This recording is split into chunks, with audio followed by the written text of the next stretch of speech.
This is CBN NewsWatch.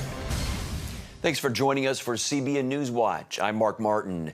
This week's massive explosion in Beirut is being called Lebanon's 9/11. As the country deals with the personal tragedy and loss, it's also on the edge of collapse. Lebanon not only faces an economic crisis, it also suffers under the iron fist of Hezbollah.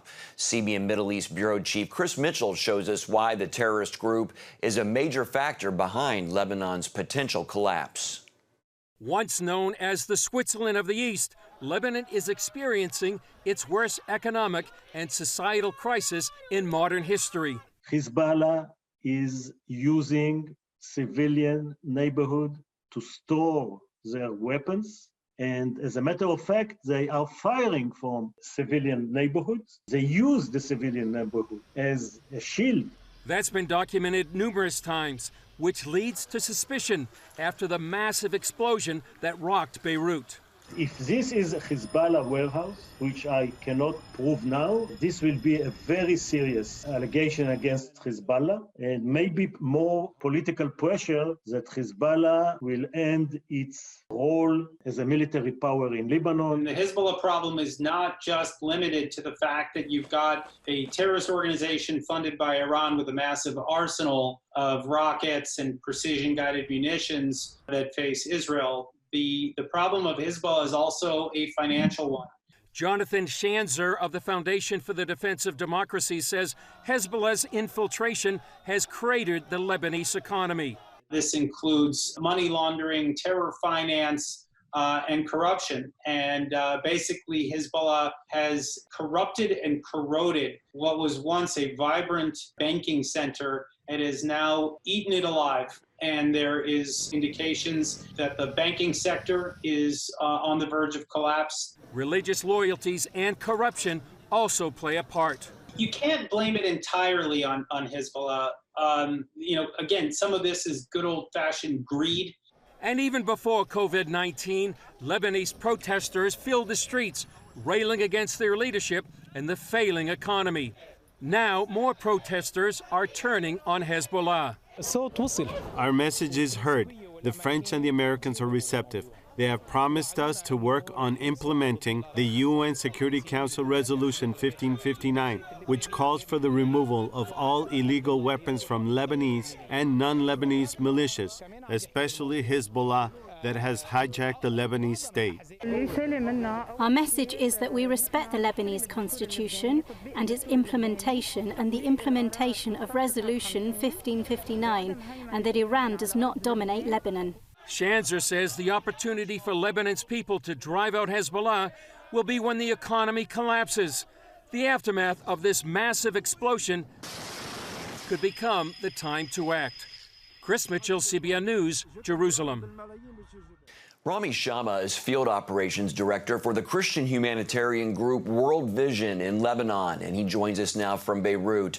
Rami, first off, how are the people of Lebanon responding to the disaster? At first, the people in Lebanon are still in shock. I think we are all trying to comprehend what actually happened on Tuesday night, and we are feeling sad, frustrated, overwhelmed with the crises that we are facing during this time. The blast destroyed the port. How does that make this crisis worse?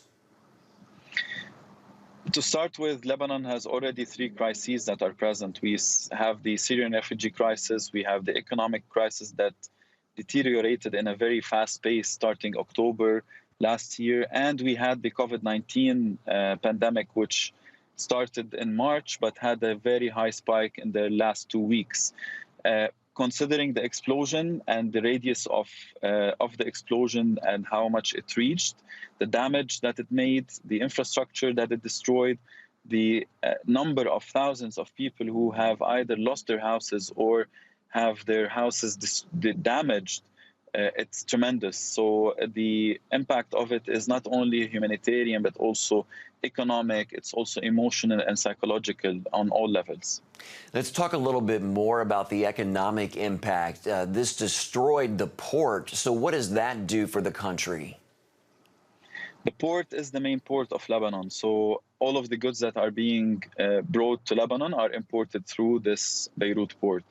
And the port as well includes the containers that the companies have in which we have stored items, medical supplies. So we're looking at shortages in different items, from food to medical supplies to other core items for the people to be able to survive. Tell us what World Vision is doing to help the victims. At this stage, what we are doing is we are doing a rapid assessment with the communities that have been impacted. We are looking at 3 types of interventions. The first one is related to shelter and supporting the families and the households in different shelter kits, as well as some small support of cash supplies to be able to buy the goods to rehabilitate their houses. Then you have the hygiene kits and the basic assistance from food items and disinfection kits, considering that COVID-19 is still in place. And the third level is the psychological first aid support that we are providing for the kids, as well as for the parents on how to deal with their kids who have passed this traumatic experience. And quickly, Rami, what is it like for you personally to be involved in this, to help these victims? It brings me a little bit of hope that I'm able to help and support in this. I have many friends who have been directly impacted from the explosion, and having this opportunity to work in World Vision and with such a team and doing so much work on the field, it brings me hope that there's something that could be done in the country. All right, Rami Shama with World Vision there in Lebanon, in Beirut. Thank you, Rami, for joining us and taking time to share what World Vision is doing to help all the victims. Thank you. You can catch the latest from the Middle East on Jerusalem Dateline tonight on the CBN News Channel. It's at 9:30 Eastern. Turning now to the coronavirus pandemic, COVID-19 has now killed more than 715,000 people worldwide. And in the U.S., new predictions show the death toll could reach 300,000 by December. The current death toll is now over 160,000. But some good news as the number of new cases dropped by more than 12% this week. Still, the University of Washington predicts the death toll could reach 300,000 by December. Texas is now one of the nation's coronavirus hotspots and is battling a surge in hospitalizations and deaths. 24 hours, you can go from walking around to be intubated and actually in another 24 hours be dead. Most health experts agree a vaccine won't be available until early 2021. Meanwhile, the unemployment rate fell again in July by a bigger drop than economists had expected.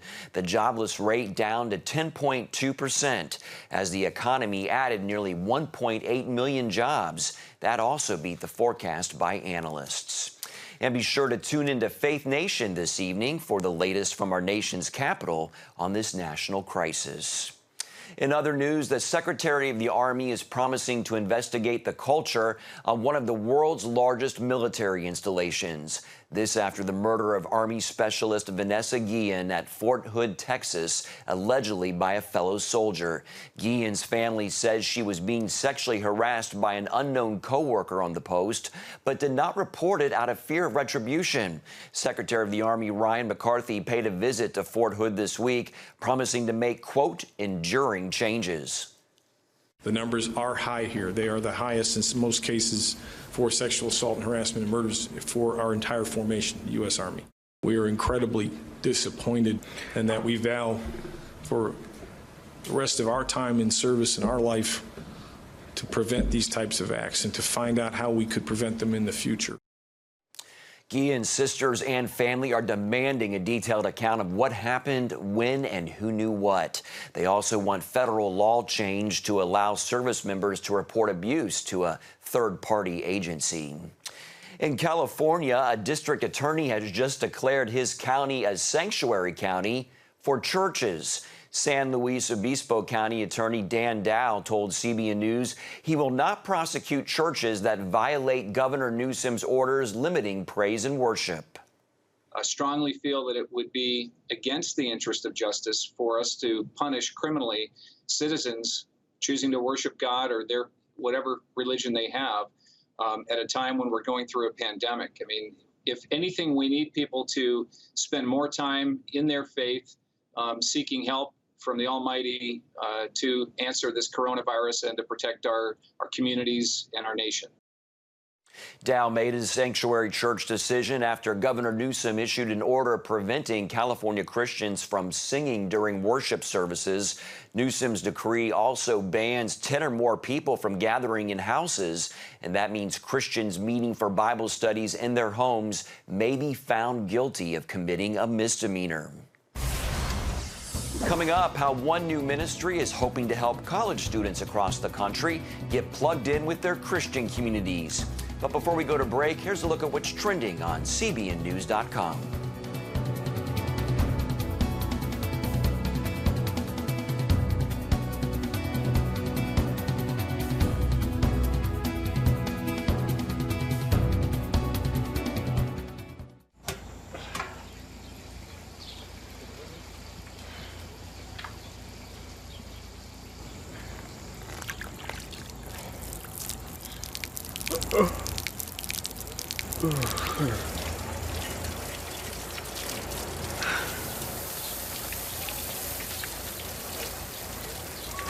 Life is better with a good night's sleep.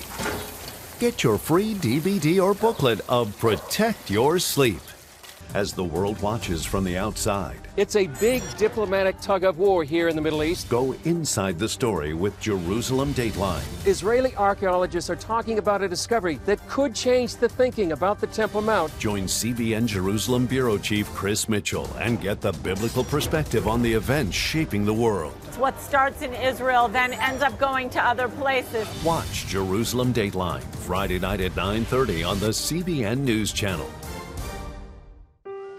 Life. It's meant to be lived fully. Jesus said it. I came to give you life. Life to the fullest. Life in your family. Life in your finances. Life in your body, mind, and spirit. Life in your everyday.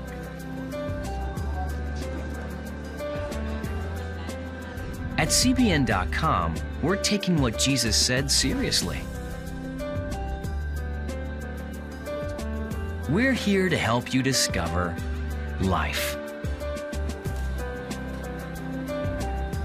Life. Live it fully. CBN.com.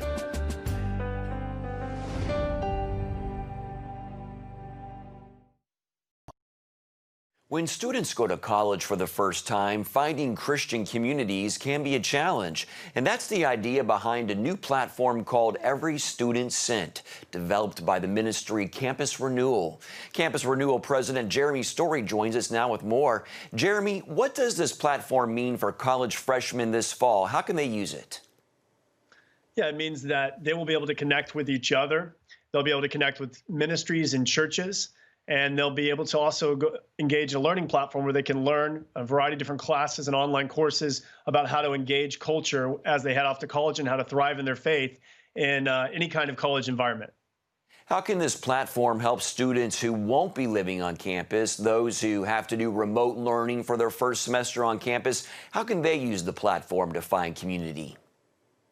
Absolutely. It actually helps them perfectly in this time. It creates a Christian social network where students can create groups and link them to any campus, any one of the 4,300 campuses in America, or any one of the 38,000 high schools in America, and at the same time interact with any one of the different college ministries or church types in America on any college campus or in a high school community or whatever. So it lets them create their own virtual community as well as being able to connect in real life on a campus when they arrive. A big concern for many families and the church is that a lot of students lose their faith when they go to college. How can this platform help with that?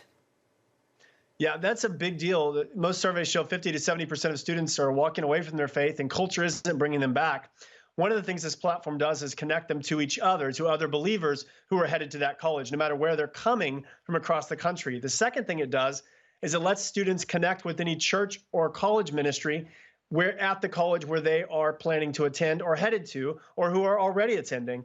And then the third thing it does is it provides a variety of online courses, the premier of which is our Thrive course, which are all free. And the Thrive course teaches students how to be in the world but not of it, how to go to college and be sent as a missional engager to create examples of the church wherever they go, that all of us can be planters of simple expressions of the church, whether we're in our major or a student club or a dorm or a business we work at. And we want students to understand that, not just what it means to know the gospel, but to actually embody it in the midst of a culture that often is against that. This platform, I understand, is also designed for parents and churches. How does it help them? Well, one of the things that allows a church or a parent or even like a Christian school or anyone who wants to do is to be able to upload all of the students that they work with or youth group, upload all the students that they work with into the system. The system will then send out invites to all those students and then can track that youth minister or that parent or that church can track the progress of any of the students in the system. The students can let them or turn that off anytime they want, but they can basically track their progress of how they're doing it connecting with other students, how they're doing it connecting with any of the college ministries across the country of all the different varieties we have in our country, in each church, how those students are doing and progressing through online courses. So it gives them a 360 view of how these students are engaging and creating community and being a part of community as they head off to college. And if students want to take part in this, and every student sent by Campus Renewal, what should they do? Yeah, absolutely. It's real simple. Go to everystudentsent.org and you can sign up for free instantly today. People are doing that. We're having tons every single day. And then from there, they can engage with any of the college ministries in the country, other Christian students who are high schoolers or who are already in college, and do all the things we talked about in this interview. Everystudentsent.org. And why are you personally involved in this, Jeremy? Yeah, for about 25 years, I've been the national president of Campus Renewal. And Campus Renewal's focus has been on uniting all the different Christ-centered college ministries and churches that work with college students across the country in prayer and in mission to reach more students and to transform more campuses. And so this was a very important tool for us that we wanted to create for believers across the country to be able to engage on campuses because of such a drop-off of faith in campuses. And what my heart is I want to see students making disciples that make disciples. We're in a season of our country, it's very important for people to be able to engage the culture around them and to present the message and presence of Jesus into any climate that they walk into.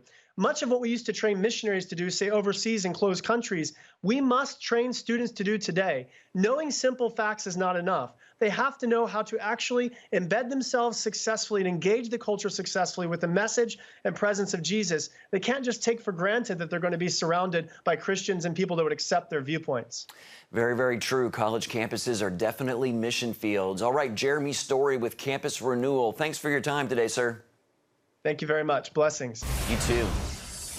And coming up, after 26 years of ministry in America, this pastor felt a tug on his heart. We're going to tell you about his amazing leap of faith right after this. On October 1st, 1961, history was made when a tiny station began transmitting the first signals of the Christian Broadcasting Network. CBN, the Christian Broadcasting Network. And now, a new era has begun with the all-new CBN News Channel. Just moments ago, the Iron Dome intercepted an incoming rocket right on the Gaza border. And ministering in this area, spiritual warfare is definitely involved. A 24/7 news network, bringing you the news you want from a source you can trust. In Kenya, 40% of the medical services are actually provided by these Christian hospitals. Let's talk about the economy. Believers here are joining together to win people to Jesus Christ. All your favorite shows now in one place. Go to CBNNewsChannel.com to find out how to get the CBN News Channel on your TV all day, every day. CBN News.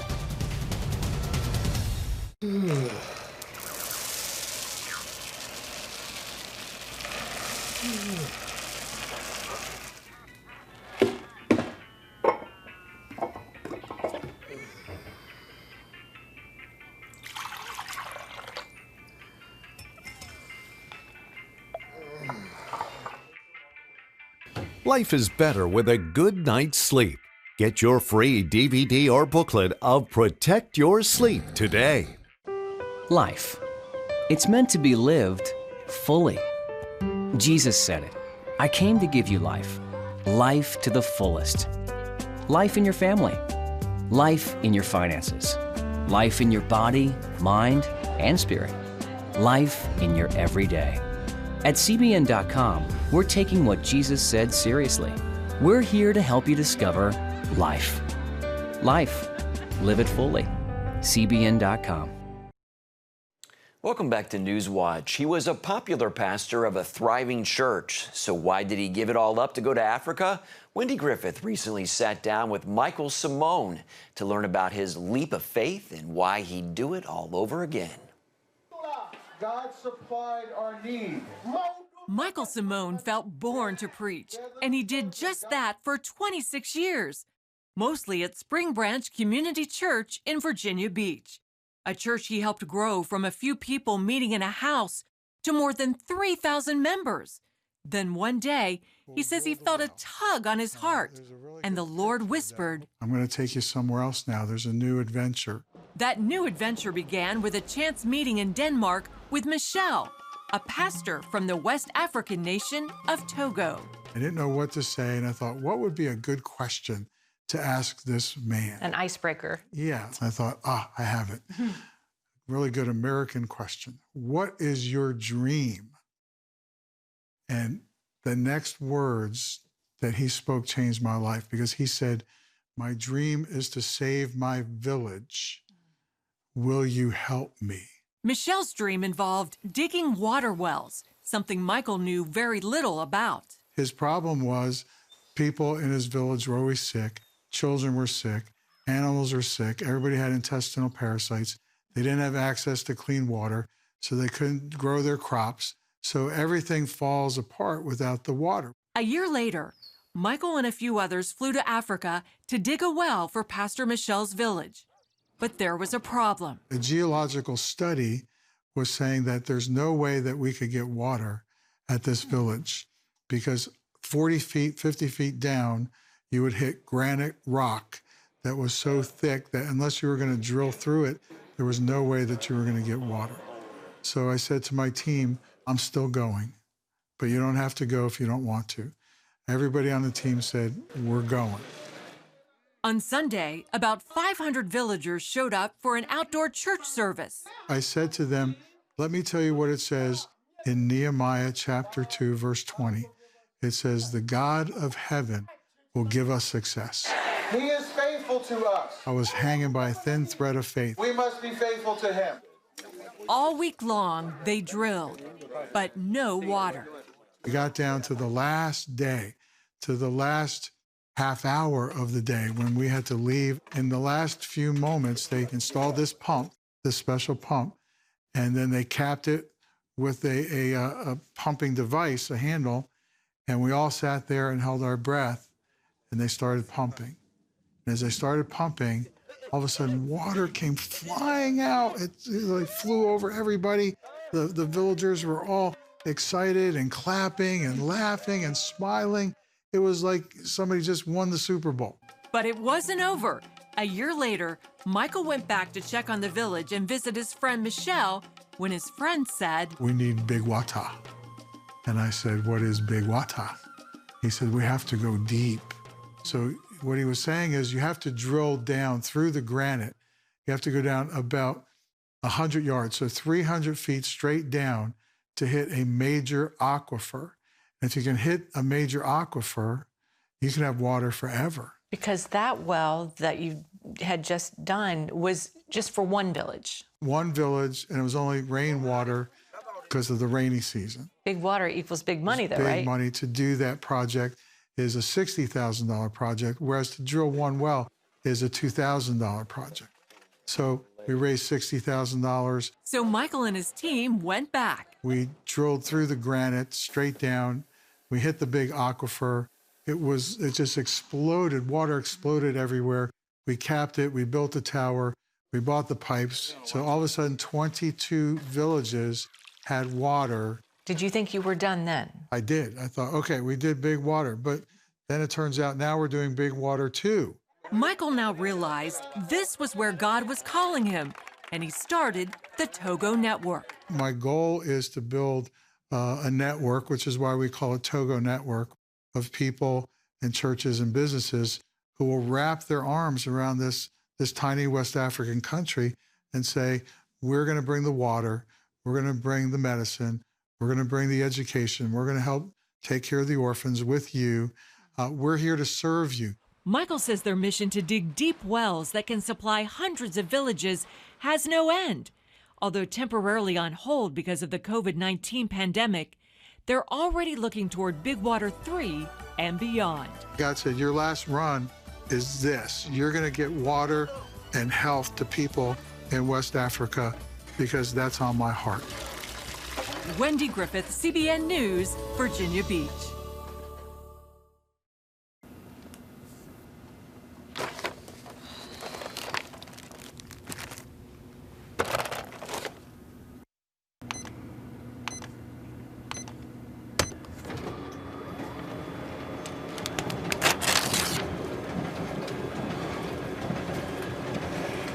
Life is better with a good night's sleep.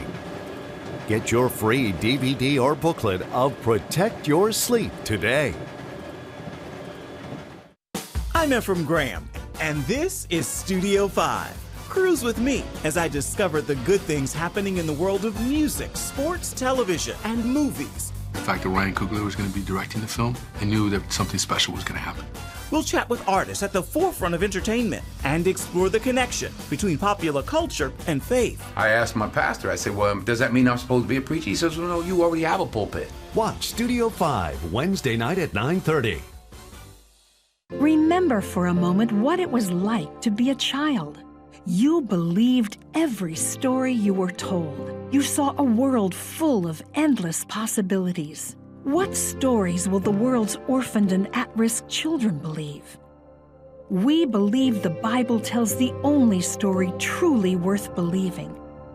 We believe that every child should have the opportunity to dream, the chance to take challenges and turn them into possibilities, the chance to stand on the promises of God, to recognize their place in the greatest story ever told. They have their whole lives ahead of them. Theirs is a world of endless possibilities. They are looking for a story to believe.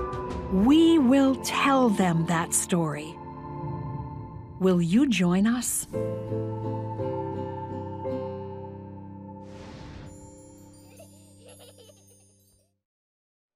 One Minnesota woman is on a mission to find pen pals for seniors living in isolation because of the pandemic. Joanna Fliegelman started a social media page called Dear Doris and Arnold, named after her grandparents, asking people to write letters to lonely seniors. She came up with the idea just 2 weeks ago and has recruited up to 20 pen pal volunteers. Good for her. That is so needed. That's going to do it for this edition of CBN NewsWatch. Remember, you can find more of our news programs on the CBN News Channel anytime or online with cbnnews.com. Have a great day and a blessed weekend.